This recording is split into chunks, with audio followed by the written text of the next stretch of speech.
Yo, what is going on, everyone in the crypto space, in the XRP community? Hope you guys are having yourselves a fantastic Wednesday because XRP is actually up the most out of the top 15 cryptocurrencies and actually making further waves into almost the 34-cent range. Will be really cool in the near future to get more into the 40-50 cent range. Now, today's video is going to be a lot different. This is about why I think Bitcoin maximalists should love Ripple and XRP. And honestly, if there's any Bitcoin maximalists watching this video, my goal with this video is to get as many Bitcoin maximalists to watch this as possible. Just know, I'm not against you guys.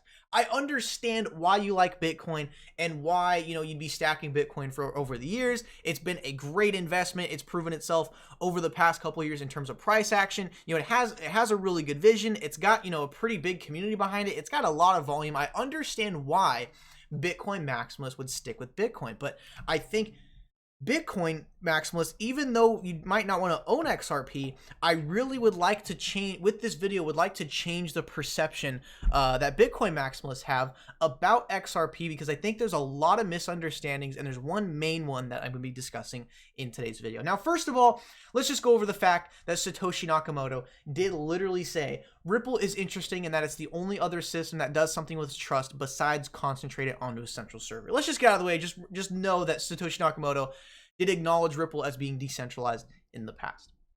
So, Bitcoin maximalists, when they hear XRP, they're thinking, oh, banking industry. Oh, you guys are helping out the banks. You're promoting the banking industry. You're helping them survive. It's really helping out the banks.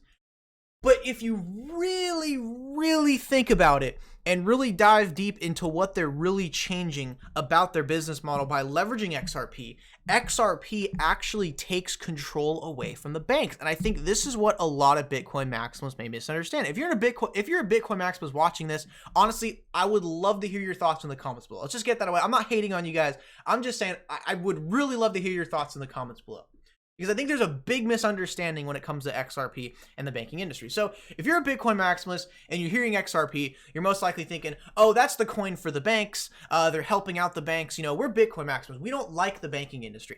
And I gotta say, being an XRP investor myself doesn't mean I like the banks. Honestly, I really don't like using a bank. I would prefer to keep what I have in cash, but again, just in case of any sort of robbery or house breaking down or whatever, stealing, at least the only reason I do keep it in a bank is because it is federally insured.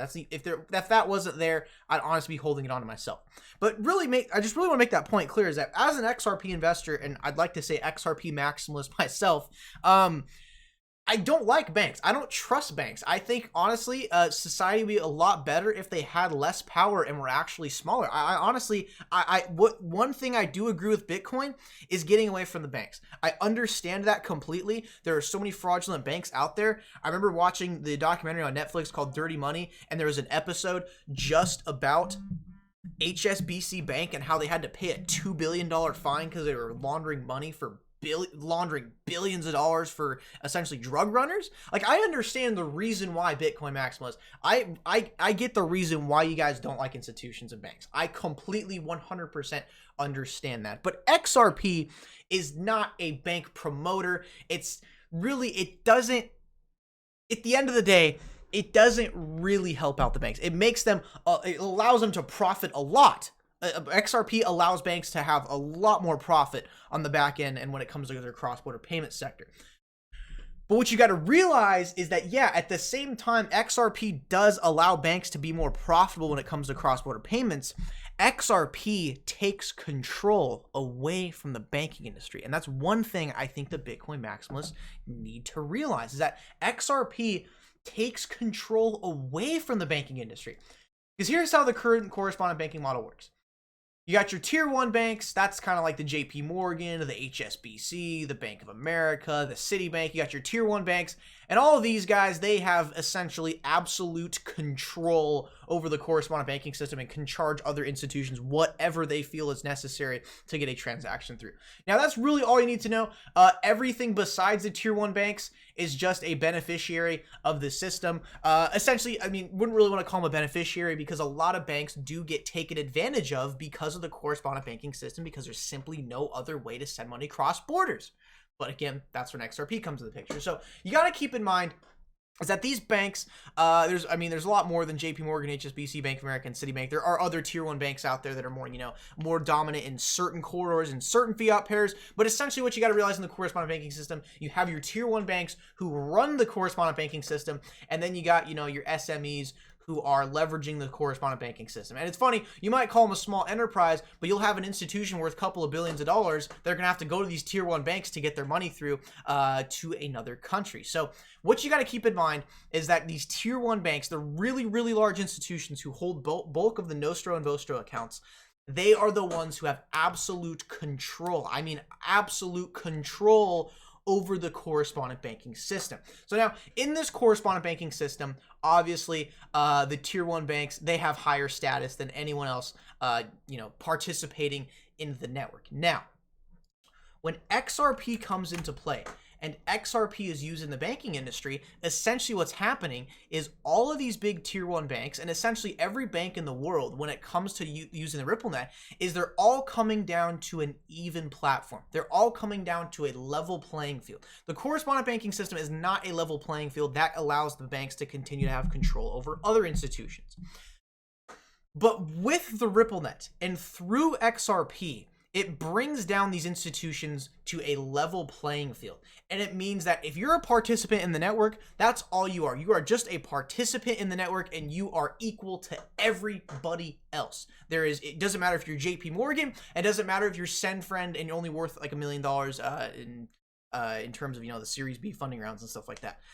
So again, what you really got to understand is that XRP takes control away from the banking system and brings these banks down to a level playing field. So essentially the reason why I think Bitcoin Maximalists should have a little bit more appreciation for XRP is that it actually does take control away from the banks, because instead of these institutions, going off and using the correspondent banking model, they use XRP, they get all the financial benefits that come with that. But at the same time, everybody on the network is an equal participant to each other. And when that happens, that means that JP Morgan has no more of a voice than SendFriend does on the network, because they're viewed as equal participants, and the XRP ledger in the RippleNet is a level playing field for these banks. Now, the banks aren't necessarily gonna that's why if you're wondering why aren't banks using XRP right now, well, it's like going to ask JP Morgan, hey JP Morgan, do you want to use a different solution that's gonna make you more money but bring you on a level playing field and gonna cause you to lose your control over the correspondent banking system? You see what I mean? So XRP does take control away from the banks because it brings them down to a level playing field. And if we have the masses of institutions in the world all just tapping in to RippleNet, let's say all the banks in the world are connected to the RippleNet, you literally have a perfect balanced system of equality when it comes to banks. And when all these banks are relying on this one network to get these transactions to go through, these banks are not the ones that have the power anymore. That's what I think the Bitcoin Maximalists got to realize, is that when they're leveraging XRP, the power is no longer in the bank when it comes to payments. The bank is not the one with the control. It's the decentralized network that's then going to actually have control in the banking system. So XRP is coming into the banking industry and democratizing finance and democratizing cross-border payments so they can be done on a level decentralized playing field. So that's the real point I want to make for this video. If you are a Bitcoin maximalist and you hate XRP, if you're any other sort of investor of any other crypto and you hate XRP, keep in mind that XRP is going to take control away from the banking system, because what the banks are going to see, they're mainly going to see, wow, 70 to 80% savings on the back end. And I think the Saudi Arabian Monetary Authority, they're estimated to save about 200 million a year just by leveraging the RippleNet. Because what can you really put a price on control? Because if banks can save tons on the front end or save tons on the back end and that results into a smaller front end price on that, they're gonna grow. So really, I think the reason I think Bitcoin maximalists should actually love XRP is because it decentralizes the banking industry and gets all of these banks into a level playing field to where, again, it doesn't matter if you're JP Morgan or SendFriend, your voice is still the same in the network. And what happens is it's no longer, oh, hey, JP Morgan, I'm going to come to you to do my payments. Oh, hey, HSBC, I'm going to come to you to do my payments. Now it's every bank is leveraging XRP, and then now it's relying on XRP. Thus, the power has been taken away from the institution.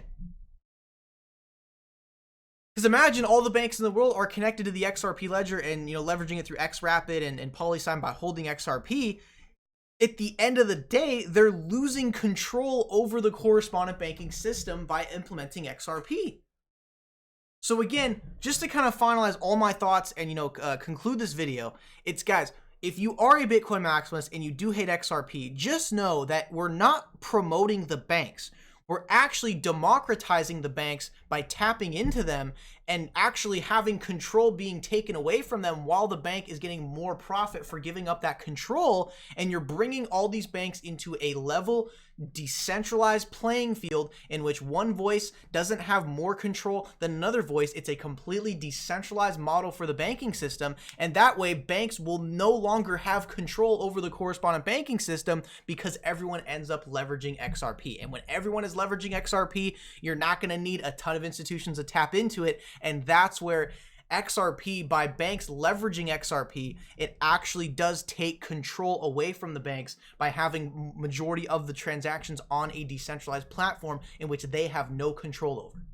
So what I want you guys to understand, for all you XRP haters out there, even the guys dropping a dislike on this video, hey, I love you guys. We're all in the crypto space. We're a whole group of we're a whole group of individuals that are visionaries in the crypto space. That's how I look at it. So really, if you do hate XRP, just keep this one thing in your mind. Even after this video, if you want to continue not liking XRP, just keep in mind that XRP does take control away from the banks and democratizes the banking sector. So thank you so much for watching this video today. Really do appreciate it. And as always, let me know what you guys think in the comments below. Do drop a like, subscribe, link in the description. You guys know what to do. I will see you guys in the next one.